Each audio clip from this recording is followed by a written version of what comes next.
India TV YouTube channel को subscribe करें और बेल आइकन दबाएं। नमस्कार, मैं हुसैन रिजवी। शुरुआत कर रहे हैं इस वक्त की बड़ी खबर के साथ। सबसे पहले आपको दिखाते हैं अफगानिस्तान में 20 साल बाद कैसे हुई है मुल्ला बरादर की एंट्री। अफगानिस्तान पर कब्जे के बाद तालिबान नेता मुल्ला अब्दुल गनी बरादर कतर से अपने संगठन के गढ़ रहे देश के कंधार शहर पहुंच गया है। मुल्ला बरादर कमांडो सुरक्षा घेरे में कतर के C-17 महाबली विमान से कंधार पहुंचा है, जिसे अमेरिका ने बनाया है। हवाई अड्डे पर बरादर का तालिबान आतंकियों ने जबरदस्त स्वागत किया है।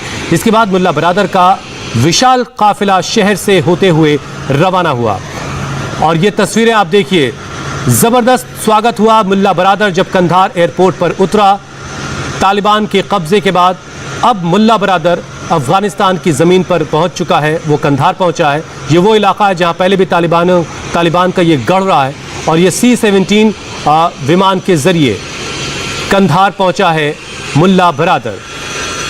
और इसके बाद एक बड़ा काफिला और उसके लड़ाके देखिए आप, हर तरफ आपको दिखाई देंगे। बहुत ही सोफिस्टिकेटेड वेपन्स के साथ, वो हथियार जो अमेरिका ने दिए, जो अमेरिका के हैं, अब उन्हीं हथियारों के बूते अफगानिस्तान पर कब्जा कर चुका है। ये भीड़ देखिए आप, एक तरह का जश्न मनाया जा रहा है। कंधार पहुंचा है मुल्ला बरादर और उसके बाद दर्जनों गाड़ियां कंधार हवाई अड्डे से शहर की तरफ जा रही हैं और इस दौरान हूटर बज रहे हैं। कई लोग रास्ते में खड़े होकर मुल्ला बरादर का कंधार में दाखिले को देख रहे हैं। कंधार वही शहर है जिसे तालिबान आंदोलन के जन्म स्थान के तौर पर देखा जाता है। माना जा रहा है कि इसी वजह से मुल्ला बरादर काबुल न जाकर सबसे पहले कंधार पहुंचा है। तो ये तस्वीरें देखिए, ये महाबली विमान C-17 ग्लोब मास्टर, जिसके जरिए मुल्ला बरादर कंधार पहुंचा है कतर से। दोहा तालिबान का नाम आप अक्सर सुनते हैं, जहां से तालिबान के प्रवक्ता के बयान आ रहे थे। वहां लगातार बहुत सारी मीटिंग्स चल रही थी दुनिया भर के देशों के साथ और जो मौजूदा हालात हैं उससे बचाने की अफगानिस्तान को कोशिश होती रही। लेकिन इसी बीच अफगानिस्तान पर तालिबान का कब्जा हो चुका है और अब तमाम देश अपने नागरिकों को अफगानिस्तान से निकालने में लगे हैं। हिंदुस्तान भी अपने लोगों को सुरक्षित वहां से निकालने में लगा। हालांकि तालिबान अपना चेहरा बदलता हुआ जरूर दिखाने की कोशिश कर रहा है। लगातार उसकी तरफ से यह भी कहा जा रहा है, जिस तरह से लोगों में एक भगदड़ सी है, लोग छोड़ करके अफगानिस्तान कहीं चले जाना चाहते हैं, उन सब से यह कहा जा रहा है कि सबको एक आम माफ़ी दी जाती है और किसी को भी अफगानिस्तान छोड़कर जाने की ज़रूरत नहीं है। और जो महिला कर्मचारी हैं वो अपने अपने काम पर लौटें।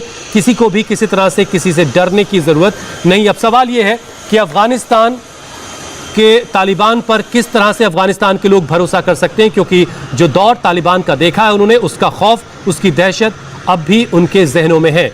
और ये काफिला उसी दहशत की एक बानगी है। ये काफिला, ये सारे लोग और ये बचता हुआ हूटर ये बता रहा है कि तालिबान लौट आए हैं। तो क्या तालिबान अपने उसी पुरानी चेहरे के साथ लौटे हैं जिसकी याद अब भी अफगानिस्तान के लोगों के जहनों में ताज़ा है, या कुछ बदल रहा है या बदल सकता है? ऐसे तमाम सवाल दुनिया भर के लोगों के जहनों में हैं। मनीष प्रसाद इस वक्त हमारे साथ जुड़ रहे हैं। मनीष, कंधार से अब काबुल के लिए रवाना हो रहा है मुल्ला बरादर, और आगे क्या शेड्यूल है, कुछ जानकारी मिल पा रही है आपको? हुसैन, कतर के अल उबैदा एयरबेस से इन्होंने फ्लाई किया और फिर उसके बाद ये कांधार में उतरे। कांधार में सिंबॉलिक उतरने का सबसे बड़ा मकसद ये था कि तालिबान की इमोशनल कैपिटल के तौर पर ये कांधार को माना जाता है और इसीलिए मुल्ला बरादर यहाँ पर उतरे और उतरने के बाद यहाँ पर जो उनके समर्थक थे उनसे मिलने के बाद अब ये काबुल के लिए रवाना होंगे।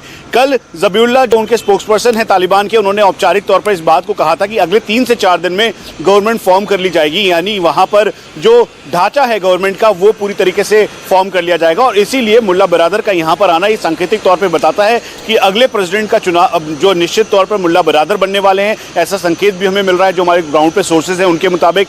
लेकिन सबसे बड़ी बात यह है कि मुल्ला बरादर एक बार आके दोबारा से सभी से अपील करेंगे और जिस तरीके से कल ज़बीउल्लाह ने, जो उनके स्पोक्सपर्सन हैं, उन्होंने इस बात को रखा था कि सभी लोगों के हित के लिए काम किया जाएगा, ठीक उसी को आगे बढ़ाते हुए काम करेंगे। लेकिन सबसे बड़ी चिंता की वजह मनीष, जिस मुल्ला बरादर के बारे में बता रहे हैं जो कंधार पहुंच चुका, अब यहां से काबुल पहुंचेगा, वो आखिर कौन है, ये भी जरा आपको बता देते हैं। मुल्ला बरादर कौन है और कैसे अफगानिस्तान में वो सबसे बड़ा ताकतवर इंसान बन गया है, बरादर ने यानी मुल्ला बरादर ने 1980 के दशक में सोवियत संघ के खिलाफ लड़ाई लड़ी।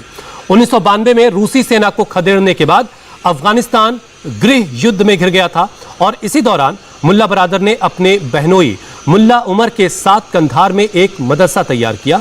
मुल्ला अब्दुल गनी बरादर उन 4 लोगों में से एक है जिसने 1994 में तालिबान की शुरुआत की। 2001 में अफगानिस्तान पर अमेरिका के हमले के बाद वो भागकर पाकिस्तान आ गया था। उसने यहां से अमेरिका के खिलाफ साजिश रचनी शुरू की। 2010 में CIA और ISI के ज्वाइंट ऑपरेशन में मुल्ला बरादर को कराची से गिरफ्तार कर लिया गया। अफगान सरकार 2013 से ही पाकिस्तान से उसे रिहा करने की मांग करती रही थी, जिसे तालिबान के साथ बातचीत आगे बढ़ाई जा सके।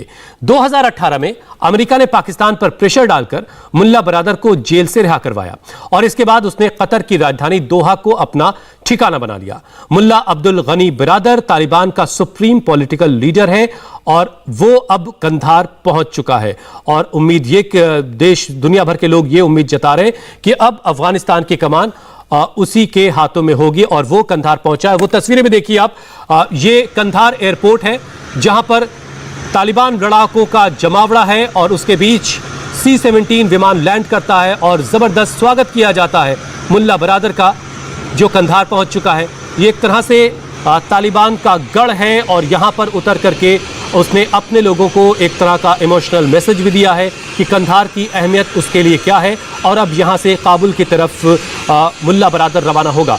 एक बहुत बड़ा काफिला यहां से निकला है हूटर बजाते हुए, यानी आसपास के लोगों को भी संदेश दिया जा रहा है कि मुल्ला बरादर आ चुका है। अब सवाल यह है कि मुल्ला बरादर के अफगानिस्तान पहुंचने के बाद वहां के हालात में क्या बदलाव आएगा। क्या जो गहमा गहमी वहां मची हुई है, जो भगदड़ मची है, उसमें कुछ बेहतरी होगी या हालात और बिगड़ने वाले हैं। मनीष प्रसाद हमारे साथ लगातार जुड़े हैं। मनीष, कंधार पहुंचने के बाद अब अगला पड़ाव मुल्ला बरादर का काबुल है। क्या अफगानिस्तान के हालात पहले से कुछ बेहतर होने की उम्मीद है या हालात और बिगड़ेंगे कंधार पहुंचने के बाद और काबुल पहुंचने के बाद मुल्ला बरादर के? हुसैन, जिस तरीके से पॉलिटिकल सेटलमेंट और साथ में अफगानिस्तान के डेवलपमेंट की बात कर रहे हैं और जो मैसेज देने की कोशिश कर रहे हैं, वो अपने आप को लेजिटिमाइज करना चाहते हैं कि अब से पहले तालिबान एक देश नहीं बल्कि एक आतंकी संगठन के तौर पर था और इसी वजह से कई जगहों पे उसने कई बड़े हमले किए। लेकिन अब जो कि मुल्ला बरादर यहाँ पर है, मुल्ला अब्दुल गनी बरादर इनका पूरा नाम है, और अगर आप तालिबान की हिरार्की देखेंगे तो सबसे पहले जो मौलवी हबीबुल्लाह हैं उनके ठीक नीचे मुल्ला अब्दुल गनी बरादर, मुल्ला याकूब और फिर सिराजुद्दीन हक्कानी है।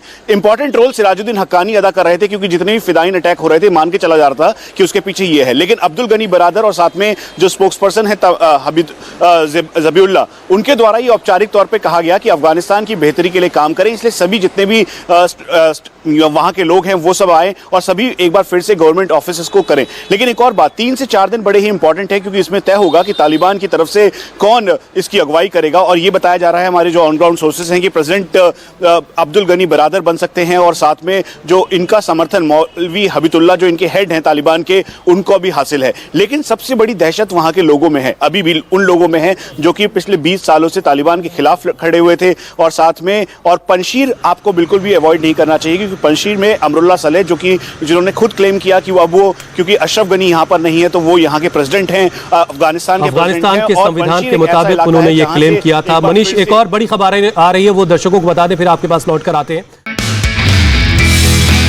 नमस्ते, मैं हूं मीनाक्षी जोशी। वीडियो और खबरों से अपडेट रहने के लिए India TV YouTube channel subscribe करें, बेल आइकन दबाना ना भूलें। जुड़े रहें इंडिया टीवी के साथ।